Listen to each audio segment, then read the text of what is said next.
हरिद्वार में अवैध मजार पर प्रशासन का एक्शन हुआ है। यहां पर बहादुराबाद में अवैध तरीके से बनाए गए मजार को बुलडोजर से ध्वस्त किया गया। राजपुर क्षेत्र में ये मजार सरकारी जमीन पर बनाई गई थी। सुप्रीम कोर्ट का निर्देश है कि 2016 के बाद किसी भी धार्मिक स्थल के निर्माण के लिए डीएम से परमिशन लेनी जरूरी है, लेकिन ये मजार बिना परमिशन के बनाई गई थी। करीब 2 घंटे चले ऑपरेशन के दौरान पुलिस फोर्स भी तैनात रहा।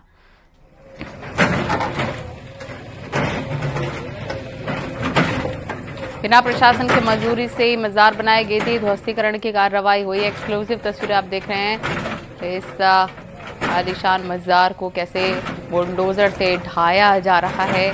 अवैध रूप से इसका निर्माण हुआ था।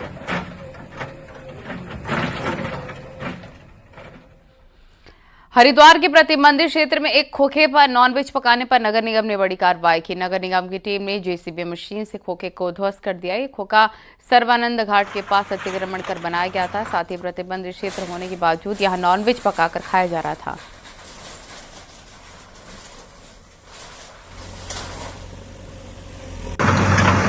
बड़ी खबर, तस्वीरें देख सकते हैं आप। सर्वानंद घाट के पास ये इस तरह का कृत्य हो रहा था। नॉनवेज पका के खाया जा रहा था, जिसके बाद प्रशासन की टीम ने कार्रवाई की है।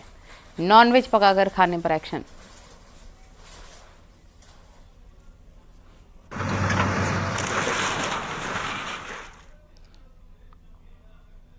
मथुरा में थाना सदर बाजार के औरंगाबाद चौराहे पर उस वक्त अफरा तफरी मच गई जब ऑटो ड्राइवर ने ट्रैफिक पुलिस के खिलाफ खोला मोर्चा और रास्ता बंद कर पुलिस कार्रवाई का विरोध करने लग गए हैं। इससे सवारियों और आने जाने वाले लोगों को काफी दिक्कतों का सामना करना पड़ा। टेम्पो ड्राइवर का कहना है कि पुलिस ने जबरदस्ती टेम्पो के आगे की सीट निकाल दी है और जब जब टेम्पो में पर्याप्त सवारी आएंगे ही नहीं तो फिर उनका खर्चा कहां से निकलेगा। टेम्पो के हर महीने की किस्त वो कैसे भर पाएंगे।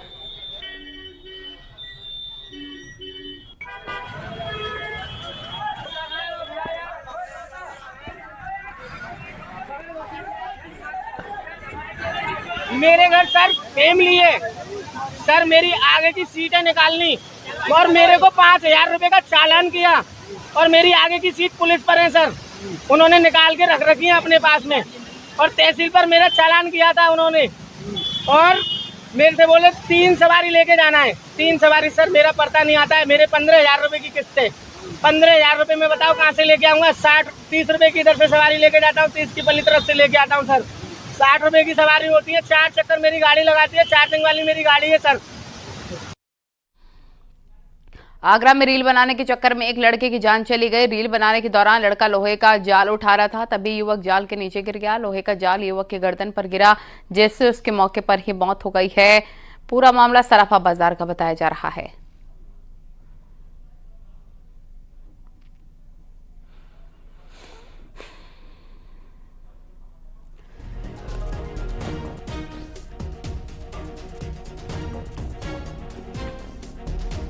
महाराजगंज के निचलौल में कस्टम विभाग ने 800 बोरी चाइनीज लहसुन जब्त कर उसे नष्ट करवा दिया। लहसुन को पहले बुलडोजर से कुचला गया, फिर गड्ढा खोदकर उसमें दबा दिया गया।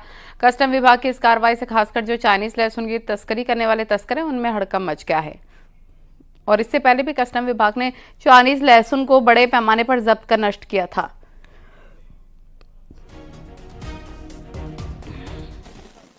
पिछले 1-1.5 महीने में काफ़ी जो है निवारक कार्रवाई की गई है, जिसमें लहसुन की काफ़ी तस्करी को रोकथाम के लिए सीजर किया गया था। उसी सीज्ड आइटम का जो है कॉन्फिस्केशन करके डिस्ट्रक्शन करवाया जा रहा है म्यूनिसिपल ग्राउंड पे। उसको अभी कुचलवा करके फिर गड्ढे में दबवाया जाएगा। कानपुर में 61 करोड़ की लागत से सेतु निगम ने पुल का निर्माण किया, लेकिन 3 महीने में पुल के सारे जॉइंट खुल गए हैं। इसकी सूचना पर बीजेपी विधायक को जब जानकारी मिली तो उन्होंने मौके पर पहुंचकर पुल का जायजा भी लिया है और पूरे मामले की शिकायत शासन से की है। 3 माह पहले पनकी धाम आने वाले श्रद्धालुओं की सहूलियत के लिए इस पुल का निर्माण किया गया था। इस पुल को बंद कर फिर से मरम्मत का काम शुरू करना पड़ा है। ज्वाइंट्स बदलने का नंबर 25 से 30 साल बाद आता है। मात्र 2.5 से 3 महीने में इसको ज्वाइंट ये लोग बदल रहे हैं। अब मसाला पे जब देखा हमने तो मसाला बिल्कुल भरभरा रहा, उसमें कहीं सीमेंट की मात्रा नहीं। मैंने उसका सैंपल भरवाया है। डीएम कानपुर नगर के माध्यम से मैं उसको आईआईटी से जांच कराऊंगा और इसकी न्यायिक जांच की मांग माननीय मुख्यमंत्री जी से करूंगा, क्योंकि मुख्यमंत्री जी योगी आदित्यनाथ जी के इस रिज्यूम में भी, पिछले रिज्यूम में भी बहुत ईमानदार से चलने वाली सरकार को ये कुछ लोग अपनी भ्रष्टाचार की भेंट चढ़ाने का असफल प्रयास कर रहे हैं और ये सरकार को बदनाम करने का प्रयास कर रहे हैं। 61 करोड़ की लागत से सेतु निगम द्वारा 3 महीने पहले ये पुल तैयार किया गया था। पुल के उद्घाटन को भी 100 दिन का समय नहीं हुआ था कि पुल जर्जर अवस्था में होने लगा। आप देख सकते हैं कि न्यूज़ 18 टीम ग्राउंड जीरो पर है। ये वही जगह है जहां पुल की सरियां इस बात का जवाब दे रही हैं खुद ही कि मिलावट कितनी हुई है। हालांकि विधायक ने यहां पहुंचकर हंगामा किया और फटकार लगाई, जिसके बाद आप देख सकते हैं कि कुछ चंद घंटों के बाद टीम यहां पहुंची और एक बार फिर से 3 महीने पुल बने पुराने पुल पर एक बार फिर से ढलाई शुरू हो चुकी है, क्योंकि जो इस्तेमाल किया गया था सामान वो कहीं ना कहीं जर्जर हालत में था। और उसके बाद अब फिर से एक बार वेल्डिंग करके इसको शुरुआत की जा रही है। आप देख सकते हैं कि पूरी वेल्डिंग कराई गई है और इसके काम को एक बार फिर से शुरू किया गया, क्योंकि करोड़ों की लागत से बने इस पुल में कहीं ना कहीं हेर फेर किया गया था। और ऐसे में अगर सरिया की बात की जाए तो मैं कैमरामैन से कहूँगा, देखिए जिस जगह आधा इंच की सरिया लगनी थी उसमें 2 सूत की सरिया लगा के खाना पूर्ति की गई। आप देख सकते हैं कि पुल के अंदर ये सरिया, मैं अपने कैमरामैन से कहूँगा, देखिए कितनी पतली सरिया की एक छड़ी के भरोसे पूरे इस पुल के जर्जर हालत। और ऐसे में अब अधिकारियों की फटकार के बाद एक बार फिर से काम शुरू हुआ है। आगरा में एसपी नेता जूही प्रकाश ने अपने ससुराल वालों के खिलाफ दहेज उत्पीड़न और 50 लाख की डिमांड करने का आरोप लगाया। बता दें कि जूही प्रकाश आगरा में एसपी के चुनाव चिन्ह पर मेयर का चुनाव लड़ चुकी हैं। जूही ने अपने पति, सास, ससुर, देवर, जेठ, ननद की पति के दोस्त के खिलाफ दहेज उत्पीड़न और 50 लाख रुपए की मांग का आरोप लगाया था। जूही प्रकाश ने इसको लेकर पुलिस कमिश्नर को प्रार्थना पत्र दिया। अब जांच के बाद महिला थाने में मुकदमा दर्ज कर लिया गया है। आगरा में समाजवादी पार्टी की नेत्री जूही प्रकाश ने अपने ससुरालियों पर कई गंभीर आरोप लगाए हैं। मामले में जूही प्रकाश ने पुलिस कमिश्नर को दी गई तहरीर पर जांच के बाद अब महिला थाने में मुकदमा दर्ज किया गया है। जूही प्रकाश का आरोप है कि उसके पति, सास, ससुर, देवर, जेठ ये सभी मिलकर दहेज उत्पीड़न करते थे और 50 लाख रुपए की डिमांड कर रहे थे। इसके बाद सपा नेत्री जूही प्रकाश ने पुलिस कमिश्नर को एक प्रार्थना पत्र दिया था। उस प्रार्थना पत्र में जांच के बाद अब महिला थाने में ससुरालियों के खिलाफ मुकदमा दर्ज किया गया है। साथ ही साथ इससे पहले पति योगेंद्र के द्वारा जूही के खिलाफ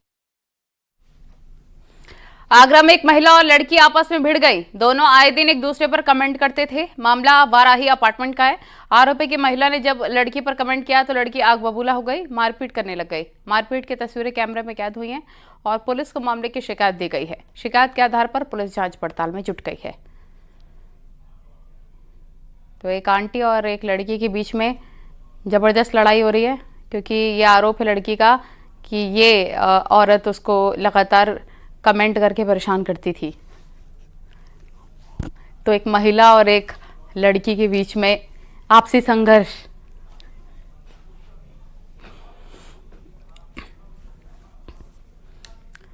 हाथरस जिला अस्पताल में एक मरीज काफी देर तक फर्श पर पड़ा रहा। कई घंटों तक वो फर्श पर तड़पता रहा, लेकिन डॉक्टर ने उसे अस्पताल में एडमिट नहीं किया।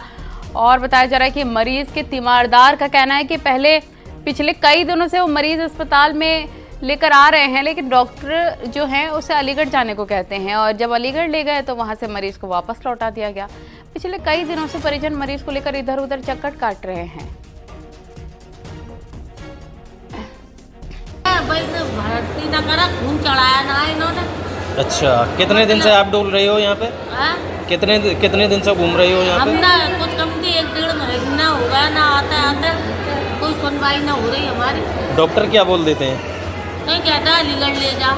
अलीगढ़ ले जाओ? हाँ, अलीगढ़ से फिर माँ भगा दे। मैं ना अलीगढ़ वाले अभी आए हो? अभी क्या बोल रहे थे डॉक्टर? डॉक्टर ने तो कहीं माँ ले जाओ, जांच कराने लाओ।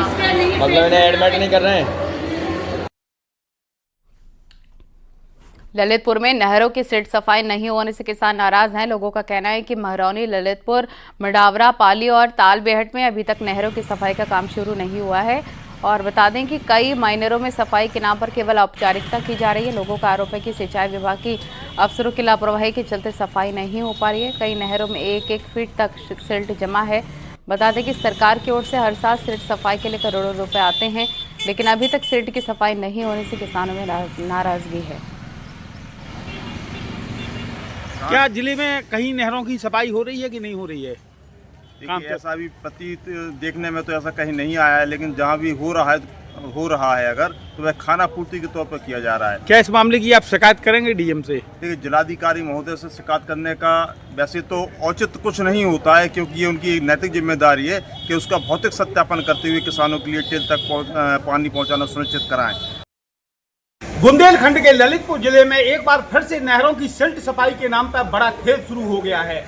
ललितपुर, मेहरौनी, पाली, तालबेट समेत कई क्षेत्रों में माइनरों की सफाई के नाम पर महज औपचारिकता ही निभाई जा रही है। इधर कदा जहां भी सफाई दे रही है वहां केवल औपचारिकता ही की जा रही है। ऐसे में एक बार फिर से सिंचाई विभाग के अधिकारियों की कार्यशैली पर तो जहां सवाल खड़े हो ही रहे हैं, वहीं दूसरी ओर जिले के किसानों में भी भारी आक्रोश देखने को मिल रहा है। बहराइच में एक मादा तेंदुआ पिंजरे में कैद हो गई। ग्रामीणों ने वन विभाग से गांव के आसपास तेंदुआ होने की शिकायत की थी। इसके बाद वन विभाग ने पिंजरा लगाया था। कार्तिका घाट इलाके के अयोध्यापुरवा गांव की पूरी घटना बताई जा रही है।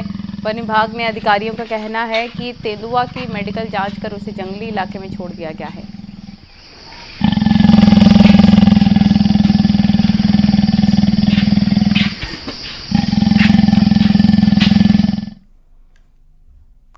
अमरोहा से खबर, जहां पर गंगेश्वरी के दड़ियाल गांव में एक परियोजना की बदहाली से ग्रामीणों को पानी के संकट का सामना करना पड़ रहा है। 5 साल पहले लगाई गई टंकी कई महीनों से बंद है। इसकी वजह से 2500 की आबादी के सामने पानी का संकट है। इसकी शिकायत जिलाधिकारी से करने के बावजूद कोई ठोस समाधान नहीं निकल पा रहा।